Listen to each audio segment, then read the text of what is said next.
Buenos dias para você, meu querido aluno do primeirão. Pessoal, hoje a aula é sobre a verdade segundo o conceito filosófico. É uma aula importantíssima, tá? E vamos começar a aula que eu vou explicar melhor para vocês do que se trata, beleza? Se tiver miado aí de fundo, vocês entendem que, né, aqui em casa quem manda são os gatos, não sou eu. Então a gente tem, a primeira coisa da aula é uma pintura chamada O Beijo, do Max, eu não sei como se pronuncia corretamente o sobrenome dele, mas Ernst, acho que é assim, não sei dizer se é o correto, tá? Foi uma pintura feita em 1927, trata-se de não retratar a realidade como ela é, mas retratar a realidade do sentimento, né? Que também é uma realidade, por isso que a pintura parece muito confusa. E durante o processo de você entender a pintura, você vai percebendo que tem duas pessoas, só que elas estão muito misturadas, né? As tonalidades de cores, os próprios traços da pintura misturam os corpos, que é mais ou menos a sensação que a gente tem quando beija alguém, né? Seja um beijo no sentido afetivo, seja um beijo no sentido de cumprimentar, que nem a gente que é brasileiro gosta de fazer. Eu acredito que aqui se trata de um beijo mais afetivo, né? Entre dois amantes, no caso. E aí, como vocês podem ver, a realidade é muito subjetiva. E quando eu digo que a realidade é muito subjetiva, é que não existe só a verdade no campo da razão, né? A verdade tem em todos os campos. Então, até num sentimento, muitas vezes vai ter muita verdade, né? Quando alguém te engana, você sente raiva. Aí você vai falar que aquela raiva é mentira? Que aquela raiva é uma coisa que é irracional? Só porque ela não se funda numa ideia de razão, técnica e razão? Não. Então, até os sentimentos carregam uma verdade dentro de si que deve ser analisada, inclusive vários filósofos se debruçam sobre isso, né? Como Spinoza, por exemplo. Mas, se a raiva é um sentimento que surge a partir de uma situação, como uma reação, né? Ela pode ser instrumentalizada também. Ela pode ser basicamente criada também. Quando você mente para alguém, quando você inventa um fato muito assustador para uma pessoa e gera essa raiva de propósito, né? Então, por mais que a raiva seja verdadeira, a fonte dessa raiva pode não ser. O que é muito maluco, né? Se a gente for parar pra pensar, né? Então, o que é a verdade, afinal de contas? A verdade é um fato constatado só cientificamente? A verdade é só o campo da emoção ou do sentimento, né? A verdade é só a maneira que se desdobra a realidade? A gente tá meio inserido na verdade. A verdade é alcançável? Inalcançável? Bom, isso são pontos que a filosofia debate bastante, tá? Uma coisa que nenhum filósofo abandona é o princípio de dúvida. Desculpa, gente, eu acabei me... Quando você tem rinite, você fica com o nariz entupido para dar aula, essas coisas que nem eu fico, é muito difícil para mim, às vezes, falar algumas palavras que assim, como que eu posso dizer? Exigem muito da respiração na hora de falar, então eu acabo me confundindo por conta disso, tá? Como vocês podem ver, né? A professora tá com a rinite atacada desde quando nasceu, praticamente. É isso, tô meio revolto hoje com isso. Complicado. Então, a verdade tem origem na palavra do latim, que é veritas, que significa ver. No grego, a palavra é conhecida como aletheia, que significa negar ou esquecimento. Assim, toda a memória tinha um papel importante na Grécia Antiga como maneira de compreender a realidade atual, a verdade. Também é pela história que construímos a nossa identidade. O Heródoto é o considerado pai da história e não por um acaso queria registrar conflitos em sua concepção sobre as guerras médicas, que foram aquelas guerras entre os gregos e os persas, sabe? Só um minutinho, gente. Bom, continuando, pessoal. Para os gregos, eu acho que o sentido de aletheia é mais interessante, porque se a gente for parar para pensar, realmente a verdade está muito mais inserida no não esquecimento do que no presente em si, né? Por que eu falo isso, gente? Porque existe um fator aí do nosso cérebro, por exemplo, que é a gente reproduzir um comportamento que é um modus operandi, né? Esse modus operandi é a seguinte maneira: a gente opera de uma determinada maneira baseada em umas lógicas dentro da nossa cabeça. Às vezes consciente, às vezes não, né? Às vezes é inconsciente na real. Então, esse modus operandi, ele só consegue chegar no ponto de ser questionado quando você entende a verdade por trás dele. Assim como a humanidade, se a gente não entende a própria história da humanidade, a gente também fica no modus operandi. Porque a gente naturaliza certas relações que não são naturais. A gente trata como se fosse uma natureza humana, uma coisa que não é natural, né? e aí a gente reproduz esse comportamento como se fosse o correto a ser reproduzido, quando na verdade não passa de um modus operandi, tá? Conhecendo a nossa própria história, a gente entende a fonte e a raiz de certos comportamentos sociais nossos. Por isso que para entender a verdade sobre o ser humano é necessário entender a sua história. Por exemplo, se eu não entendo a história do Brasil, eu não consigo entender o brasileiro. Se eu não entendo a história da África, eu não consigo entender o brasileiro também. Porque 75% dos brasileiros têm origem confirmada africana. Eu falo confirmada assim, seja por descendência, direta ou indireta, né? Então, assim, literalmente, a gente tem um país que foi formado socialmente por africanos. Então, se eu não entendo a história da África, eu não entendo o Brasil, né? Então, olha como conhecer a história dos países, dos continentes, dos povos que pertencem a esses continentes, acaba acarretando em entender minha própria realidade, né? E entender o presente atual. Não é à toa que pra gente que é de história, filosofia, sociologia, né? Mas principalmente para a sociologia e para a filosofia, a história é essencial para o entendimento das suas disciplinas. Por isso que os historiadores falam que história está em tudo. E não porque a gente é arrogante ou porque a gente quer falar que é mais importante, não se trata de falar qual que ciência é mais importante, qual que é menos, todas são importantes, todas são essenciais. A questão é que a história ela é o alicerce para o entendimento da humanidade. Então não tem como eu entender certos fatos, certas questões, sem entender uma questão de fatos históricos, né? Não tem como eu entender o impacto que certos conhecimentos causaram na humanidade sem entender o porquê que esse conhecimento foi necessário. Então, por exemplo, não tem como eu entender a razão da vacinação se eu não estudo a história da doença. Se eu não entendo que as doenças como poliomielite matavam milhares de crianças no século passado. E aí eu não consigo compreender a necessidade de vacinação em massa. Se eu não consigo entender essas fatalidades que aconteceram no nosso passado, né? Entende? Então, tudo perde o sentido quando você não tem a ideia da razão do passado desse elemento, né? Então, como que eu descubro essa razão do passado? Estudando os fatos históricos, estudando os registros históricos, né? E aí me faz entender um pouco melhor o que está acontecendo hoje em dia, né? Então, por exemplo, a cultura brasileira, ela deve muito à cultura africana. Então, eu não consigo... O brasileiro que não estuda o passado acaba sendo um brasileiro que cresce banhado numa cultura dominante, que é uma cultura europeia, e olha para o Brasil como uma cultura europeia, olha para o Brasil e fala, pô, tá tudo errado, né? Porque não compreende que o Brasil é resultado muito mais das culturas africanas do que a europeia. Que por mais que a cultura europeia é a cultura predominante, tanto que a gente fala que a gente fala português hoje, né? Até hoje. A gente fala que o Brasil é predominantemente cristão até hoje, né?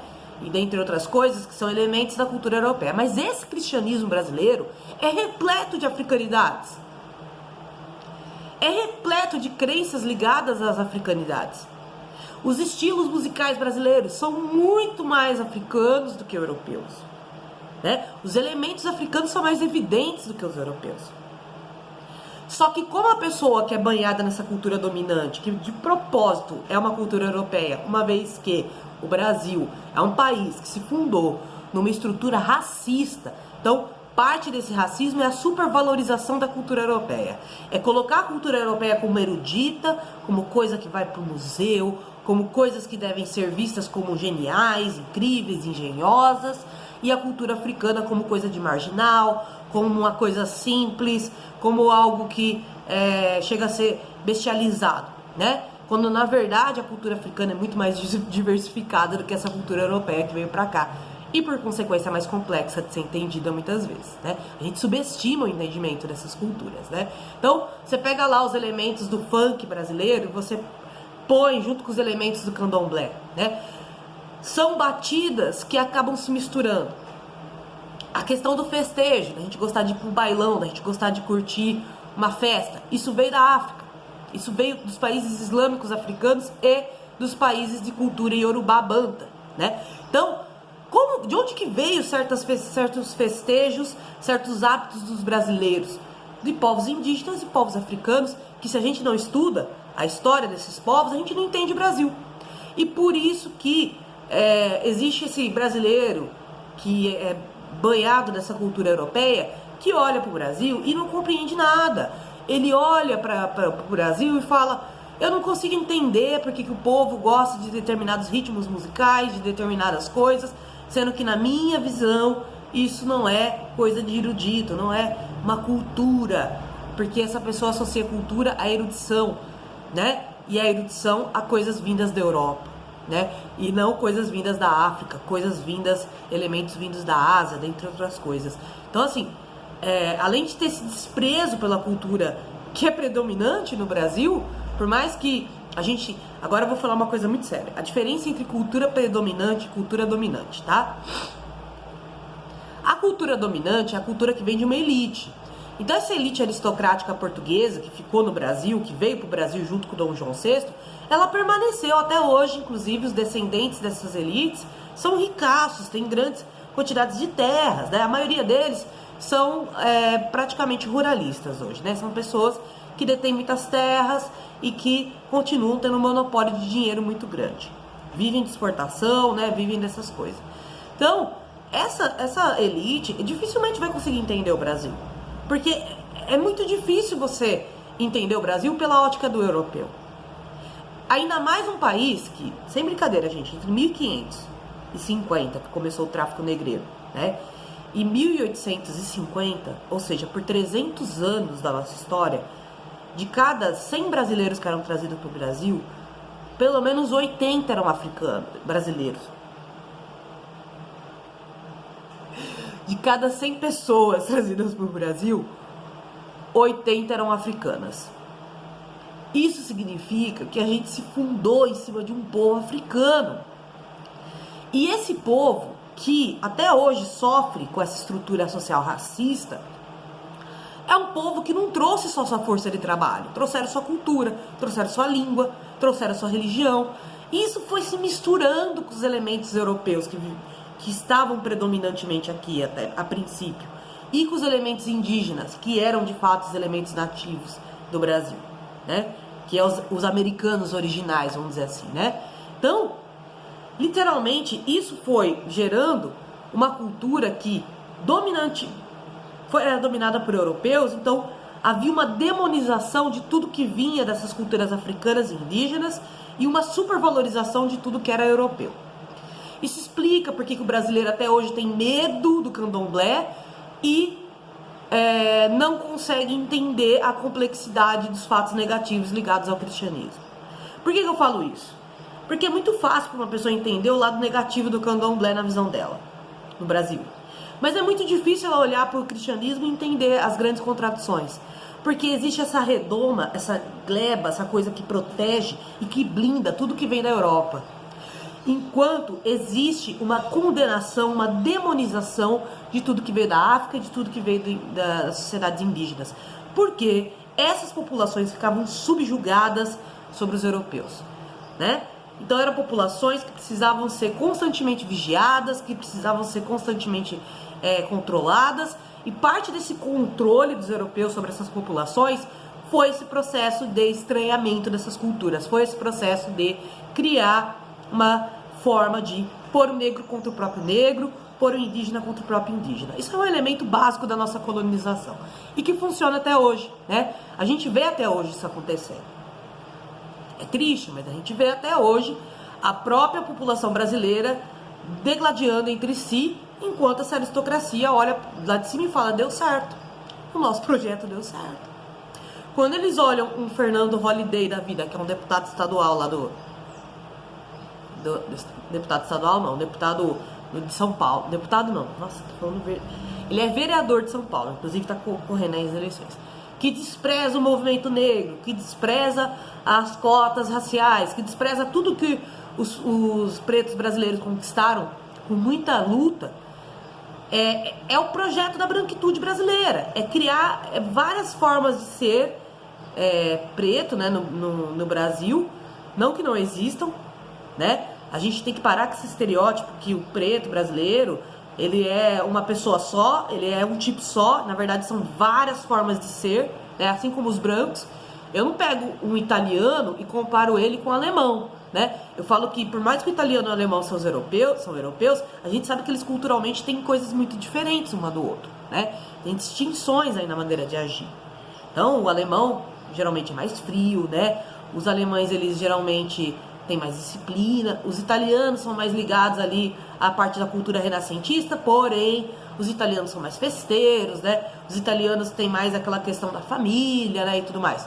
Então, enquanto na Alemanha havia um conto, que é o conto de João e Maria, que originalmente os pais abandonavam os filhos na floresta porque não iam dar conta de criar eles, né? Isso é impensável ali na Itália, né?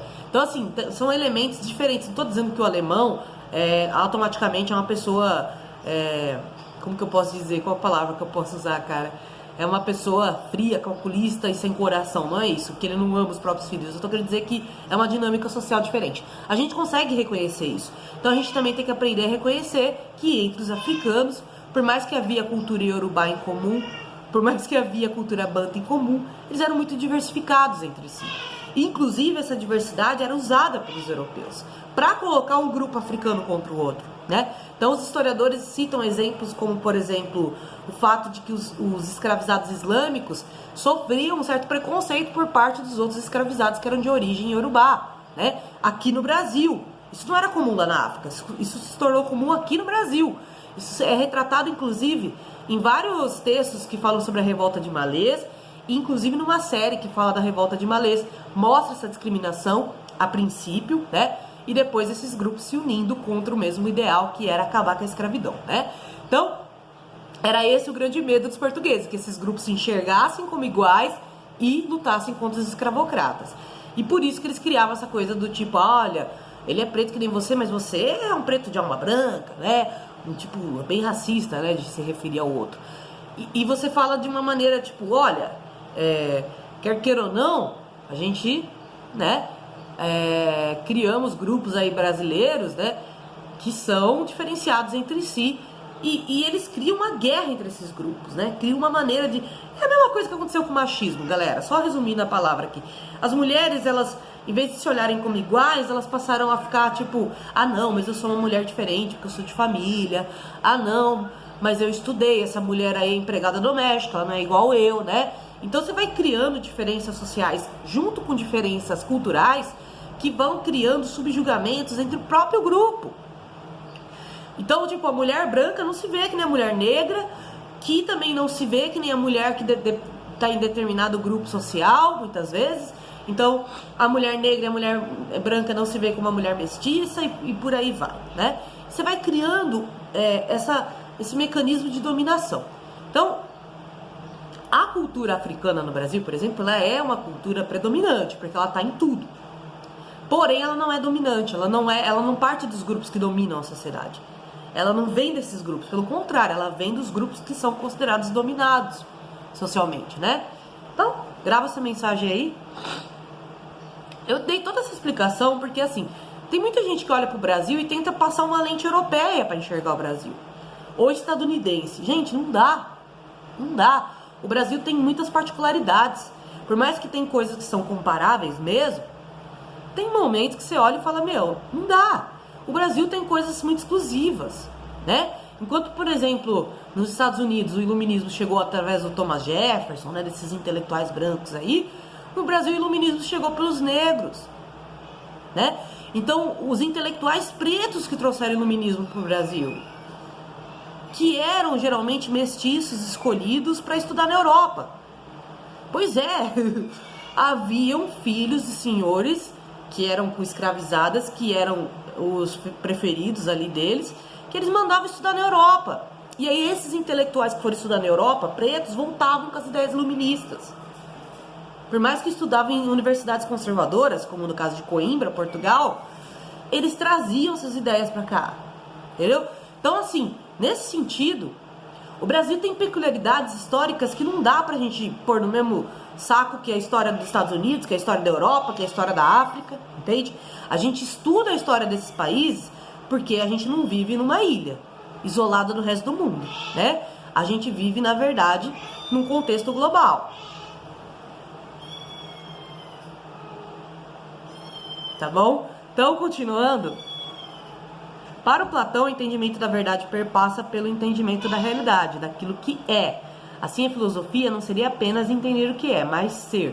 Então, para você ser filósofo, você não pode simplesmente só se contentar em dizer a verdade, em esclarecer essa verdade. Você tem que praticá-la. Porque uma verdade que é impraticável é muito fácil, né? É muito fácil você ficar ali falando, reclamando e não propor uma solução, uma superação para aquele problema, tá? Bom, então é isso, meus queridos. Eu espero que vocês estejam bem, tá? Ah, eu acho que eu pulei um slide, hein? Pulei o slide, gente. Olha aí, ó. Vamos lá, então. A democracia e a verdade. Só para finalizar aqui para vocês, gente. A democracia é uma inovação política grega, como vocês já estão careca de saber.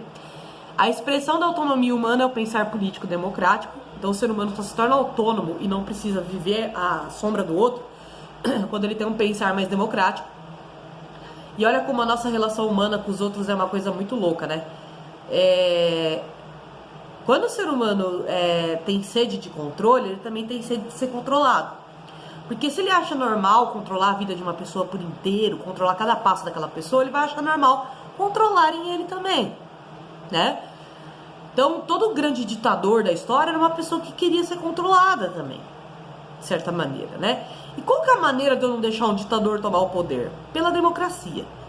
E como que essa democracia acontece? Através de participação popular. Não tem como essa democracia acontecer se o povo só simplesmente elege alguém e deixa a pessoa fazer o que quer no poder. Isso não é democracia. É que nem eu falo sempre pra vocês. Qual que seria a solução para os problemas do Brasil? Democracia. Tá? E quando eu digo democracia, eu não digo a democracia por si só, mas a participação popular efetiva e ativa nas decisões políticas. Seja através de manifestação, seja através de greve, seja através de plebiscito, né? Então, literalmente, sem isso não tem como ter democracia. Porque sempre que alguém pegar o poder e ver que é muito fácil controlar a população, a pessoa vai fazer o que ela quer. Entendeu? É muito fácil se corromper no poder político, né? Ainda mais no Brasil, que a gente tem especialistas, né, em política. Uma aberração, né? Desculpa, gente, mas um país que se diz democrático ter especialista político é bizarro, né? E aí, sofismo, então, seria a escola ordinária de persuasão e retórica. Vale lembrar que retórica aqui tem um significado importante, porque apesar dos sofistas serem condenados pelo Sócrates, serem condenados no sentido assim, muito criticados, né, pelo Sócrates, a gente tem que reconhecer que para você entender uma ideia, a pessoa tem que saber expor essa ideia de maneira coerente.